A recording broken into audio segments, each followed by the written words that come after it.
जय हरी. एकादश स्कंध भाग 172. 16व्या अध्यायात सुरुवातीला नाथ महाराज सांगतात की ज्याप्रमाणे श्री ज्ञानेश्वर महाराजांनी अर्धी गीता सांगून झाल्यावर 10व्या अध्यायामध्ये मागे काय सांगितलं याचं सिंहावलोकन केलं, त्याचप्रमाणे या अध्यायामध्ये आपण भागवताच्या मध्यावर आलो. म्हणून नाथांनी मागील 15 अध्यायांचं प्रथम सिंहावलोकन केलं आणि नंतर पुढे येणाऱ्या 16व्या अध्यायांचे विषय थोडक्यात त्यांनी समजून सांगितले. 16व्या अध्यायामध्ये श्रीमद भगवद्गीतेचा सारांश अगदी मूळ मुद्द्याला धरून प्रथम दिलेला आहे. नंतर भगवंताच्या विभूतीचं सविस्तर वर्णन आढळतं. विभूती हा शब्द भू धातूला वि उपसर्ग लागून बनतो. त्याचा अर्थ व्यापणं असा आहे. विभूती म्हणजे विविध भावम तत्रूपेण अवस्थितम, अर्थात मायेच्या योगानं अनंत रूपांनी होणं याचं नाव विभूती होय. आता मायेच्या योगानं अनंत रूपांनी होणं म्हणजे ही माया आम्हाला एकाच क्षेत्राची, एकाच व्यक्तीशी, एकाच जागेशी, एकाच वस्तूशी अशी निगडीत आहे का? नाही. या मायेच्या योगानं अनंत रूप ही आढळतात. ज्ञानी पुरुषांचा असा प्रत्यक्ष अनुभव आहे की सामान्य माणसाला दृश्य रूपानं दिसणारं विश्व मूळ एका आनंदापासून प्रगट झालं आहे. आपल्याला दिसणाऱ्या अनंत प्रकारच्या अनंत वस्तूंमध्ये आनंद हेच मूलद्रव्य आहे असं जरी खरं असलं तरी काही वस्तूंमध्ये तो आनंद विशेष ऐश्वर्यानं विलसतो. अशा वस्तूंना भगवद्गीतेत आणि इथे विभूती असं म्हणलेलं आहे. भगवंताला आणायला निघालेल्या साधकाला परमेश्वरी स्वरूपाचा विचार करण्यास किंवा त्याचं ध्यान करण्यास या विभूतींचा अत्यंत उपयोग होतो. साधनाच्या आरंभी साधकाची दृष्टी स्थूल असल्यानं जगाकडं पाहताना त्याला वस्तूंचं बहिरंग तेवढं दिसतं आणि तेच सर्वस्वी खरं वाटतं. परंतु त्याचं अंतरंग शुद्ध होऊन सूक्ष्म बनू लागलं म्हणजे त्याला जगातील वस्तूंचं अंतरंग आपोआप दिसू लागतं. त्याची दृष्टी अत्यंत सूक्ष्म बनून हृदयातील आत्म्यापर्यंत पोहोचली म्हणजे हे सबंध विश्व आनंदानं भरलेलं अनुभवाला येऊन संपूर्णपणे निर्दोष दिसतं. म्हणजे दोषी कसं ठरवतो आपण प्रत्येक गोष्टीमध्ये? याच्यामुळे असं, त्याच्यामुळे तसं झालं, मी असतो तर असं झालं नसतं. दोष कधी आपण स्वतःकडे घेतो का? नाही. श्रेय, यश, प्रगती आणि जे काही चांगलं असेल ते आपण स्वतःकडे घेतो. पण दोष मात्र आपण जो समोरचा आहे किंवा दुसरा आहे, आपल्यापेक्षा दुसरा आहे, त्याच्यावर आरोपित करतो. नसेलही त्याचा दोष, पण आपली दृष्टी त्याच्याबद्दलची दोषानेच भरलेली असते. पण जेव्हा सगळीकडे एकच आहे, मी म्हणजेच तो आहे, त्याच्या जे परब्रह्म परमात्मा माझ्यामध्ये आहे तोच त्याच्यामध्ये भरलेला आहे हे जेव्हा समजतं तेव्हा संपूर्णपणे हे जग विश्व आनंदाने भरलेलं दिसून निर्दोष दिसतं. आता बघा, जत्रेमध्ये दुकानात मांडलेली साखरेची चित्र लहान मुलांना वेगळेपणानं खरी वाटतात, पण वडील माणसांना त्यांचा आकार भिन्न दिसत असून देखील त्यांच्यातील साखर तेवढी दिसते की नाही?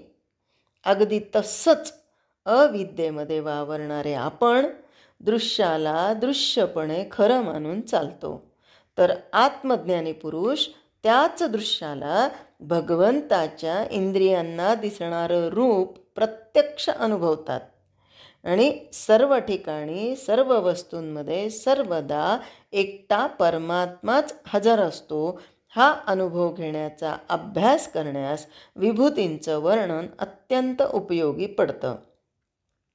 आता बघा, सर्व ठिकाणी सर्व वस्तूंमध्ये सर्वदा एकटा परमात्माच हजर असतो हा अनुभव नेमका कुणाला आला? हा फक्त संतांना आला. तुकाराम महाराजांना चिमणीमध्ये देव दिसला, नाथ महाराजांना गाढवामध्ये देव दिसला, माऊलींना रेड्यामध्ये देव दिसला. आम्हाला अजून ती दृष्टी आलेली नाही आहे, म्हणून या सृष्टीमध्ये जे जे काय आहे त्याला आम्ही खरं मानून त्याच्यावर दोष आरोपित करतो. पण ही दृष्टी येण्यासाठी काय आवश्यक आहे? तर सद्गुरूंची कृपा आवश्यक आहे. म्हणूनच अनिवार्य आणि अत्यंत शुद्ध अखंड स्फूर्ती हा सद्गुरूंच्या कृपेचा एक महत्त्वाचा विशेष आहे. म्हणूनच या अध्यायाच्या आरंभी नाथांनी विश्वाला स्फूर्ती देणाऱ्या सद्गुरूंना वंदन केलं. ही स्फूर्ती अत्यंत सर्जनशील असते. तिचं व्यक्त होणं साधकाच्या मनोरचनेवर अवलंबून असतं. काही लोकांच्या जीवनात ती दिव्य कर्मांनी प्रगट होते, तर काहींच्या जीवनात कलारूपानं प्रगट होते. संतांच्या जीवनात बहुधा काव्यरूपानं आणि निस्वार्थी प्रेमरूपानं ती प्रगटलेली असते. तिलाच शारदा असं म्हणतात. सद्गुरू कृपारूपी शारदेची आपल्यावर पूर्ण कृपा झाली आहे असं नाथ महाराज म्हणतात.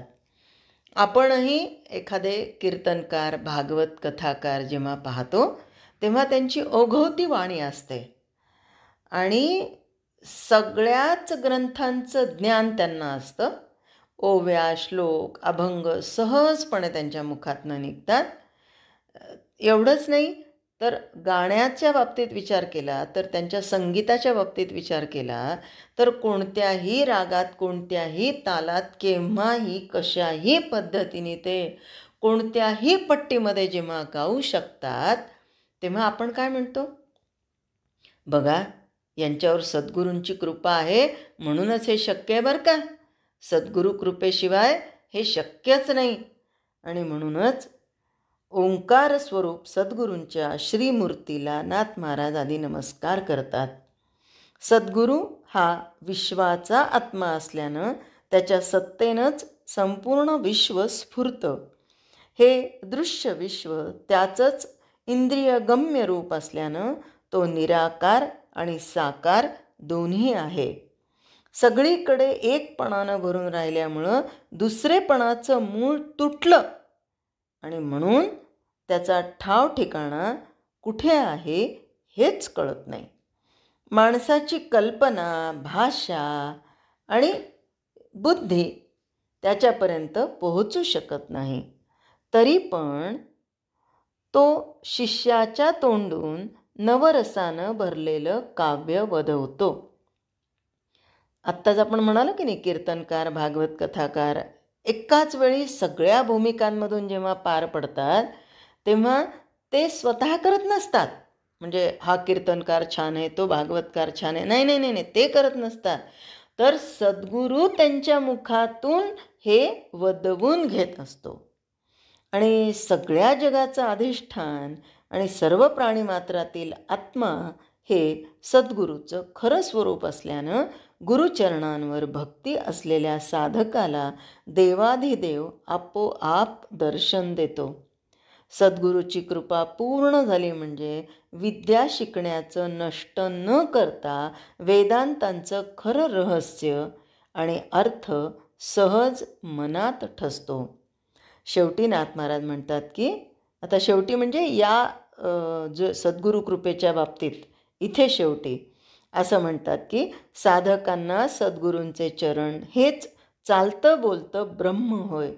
ते घट्ट धरावेत, कारण त्यांच्याहून दुसरं श्रेष्ठ साधनच नाही. आणि गुरुचरणावर भक्ती ठेवल्याशिवाय शिष्याला समाधान नाही. नाथ भागवताचे एकंदर 31 अध्याय आहेत.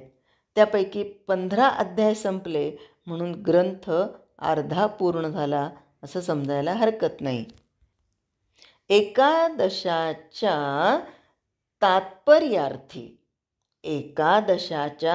तात्पर्यार्थी संक्षेपे विस्तरे मुक्ती बोलिलेसी अद्यंती परमात्मस्थिती निजबोधे. पहिल्याच अध्यायात प्रस्तावनेमध्ये नाथांनी लिहिलेल्या या ओवीचा भावार्थ असा की या ग्रंथामध्ये आत्मज्ञान झाल्यावर जी ब्रह्मज्ञानाची अवस्था अंगी बाणते तिचं अत्यंत सविस्तर वर्णन केलेलं आढळतं. हा मुख्य मुद्दा लक्षात ठेवून त्यांच्या ग्रंथांची संगती लावणं आवश्यक आहे. जय हरी.